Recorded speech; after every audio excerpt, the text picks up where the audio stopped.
Well, hello everybody. It's your good friend Jody Sharp from Superflies for Super Guys, and today I got an interesting video. This is me on the search for Garpike. Now, it's been a mission of mine now. This is going on for year number 2 that I really want to catch Garpike. Now, I know you guys generally see me catch like smallmouth and largemouth and other panfish, crappies, bluegills, sunfish, perch, those type of fish. But I really want to catch a Garpike. So a few years back, maybe like 4 years ago, I went to this particular river in this particular area, and there was Garpike everywhere. Everywhere. Now, I wasn't necessarily searching for Garpike at the time, but everywhere I was walking, there were Garpike everywhere. And this part of this river here is like you can wade for probably miles, because it's all layers of flat rock and shelf and rock shelf, and you could just wade and wade and wade. And when the Garpike are in there, they are in there thick. And I'm talking like every step you take, you're like walking on them. But they're not always there. They're only in there for certain periods, usually at the hottest part of the year, and then they're gone. So this particular day was August the 18th, 2025, and I think I had missed the major, we'll just call it a run, or where they're inhabiting this part of the creek, or river, should I say. And so unfortunately I only saw one Garpike. I did cast my fly to the Garpike, and it did take a swipe at my fly. However, it took one swipe and then it was gone. It disappeared, and I fished that area, but it never came back, and I couldn't see it anymore. And they're really camouflaged well in this part of the river. So this video today is just me walking around casting at stuff.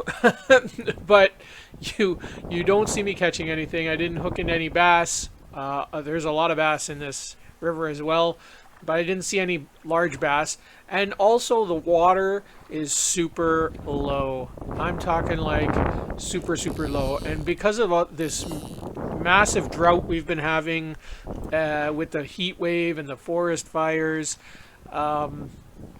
we haven't had like little to no rain. So unfortunately it was very low. It was good to wade through. It was only like the deepest spots were like maybe to my knees. So like I could walk right across that whole river, and I walked for quite a ways. So I filmed about 15 minutes of it. So you're just going to see me wading and walking and wading and walking. It's very pretty. It's very relaxing. It's very calming and peaceful. But I did unfortunately not catch any Garpike. But I am hoping that going forward, I will catch some Garpike. I'm going to try going in there again. Probably not this year to this particular part of the river, because unfortunately, like, the Garpike are gone, and it's not very productive in there at this point. But next year I'm going to continue. So if we're still all here next year, tune in next year. And the saga for the Garpike, as you can see, that was the fly I was using there.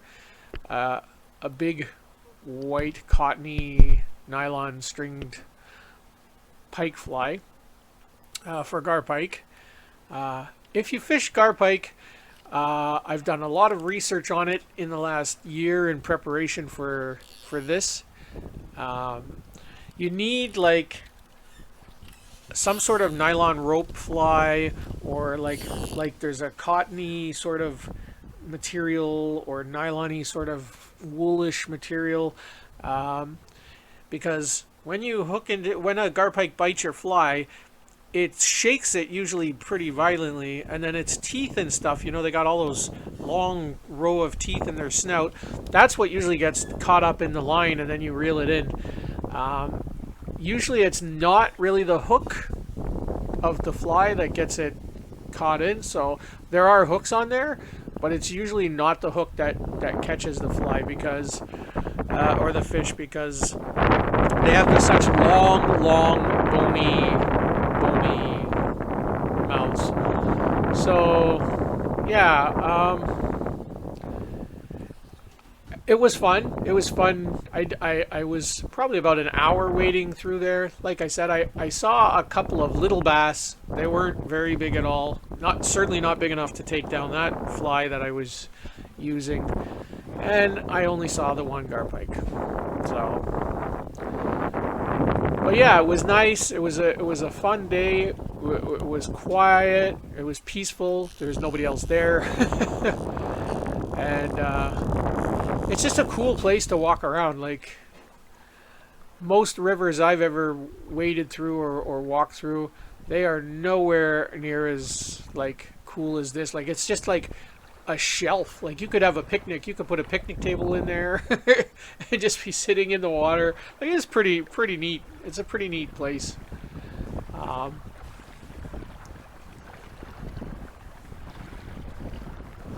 The rod I was using, I I I don't often fish for very large fish like carp, although I do want to do some carp fishing. But this rod I have is one that I just got at a yard sale. It's an antique rod, like it's an old rod. Like it works. It'll hold big fish, and if I snap it, I'm not gonna cry about it or anything. Like, it's a heavy duty rod. Like, I would, if I salmon fish, which I don't. You'll probably never see me salmon fishing. If you the closest you'll see me to doing anything with salmon is filming them. I enjoy filming them. If you're new to my channel, go check out some of the salmon spawn videos that I did of them running up the creek, running up the dam, jumping the dam. I got some really cool underwater footage and some really unique shots of the salmon in the dam. But yeah, mostly I don't fish for large fish. I don't generally fish for muskie. I don't generally fish for pike. But I really got it in my head that I want to catch a couple of garpike or catch a garpike. So that's my journey and my mission. So stick around. Probably won't be this year.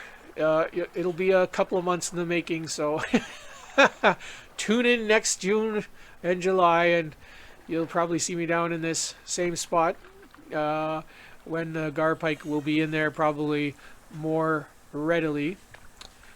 But yeah. The reel I'm using is a complete arduous reel. It is a heavy antique reel that was given to me by my friend Gerald, and he's an antique collector, and he came across this reel and he knew I was a fly fisherman, so he said, would I like it? And yeah, so I put it on my heavy duty rod. It's a heavy duty reel, and whenever I go out for large fish, which is not often, deliberately, I will take that combo, and boy oh boy does my arm, I can feel it. So if you watch me a lot, you generally see that I fish with a 1 weight or up to 3 weight rod, maximum 5 weight. So like, this is unusual for me to be swinging big flies on a big rod and reel combo. Like, my arm was killing me, and I'm doing this voiceover the following day because I didn't say anything while I was wading the water, and I'm sure you guys don't just want to see me wade the water and not hear anything. So I'm doing this bit of a voiceover here, and but my arm today is just killing, swinging those big flies on that big reel. Like it's a heavy rod. So, but it's a very pretty place to be. It's very calming and quiet. And if you just want to be out in nature and just have a sense of peace and quiet, this is the place to do it. Definitely. So yeah.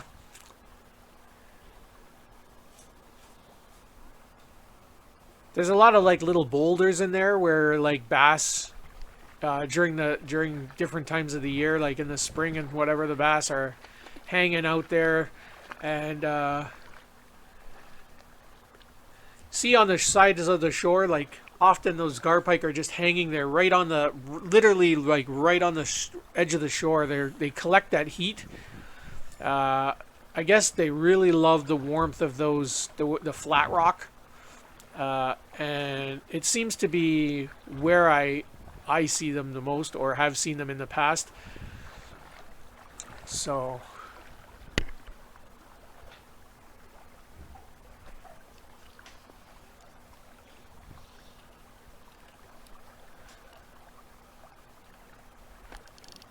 well, I think I'm gonna cut it there.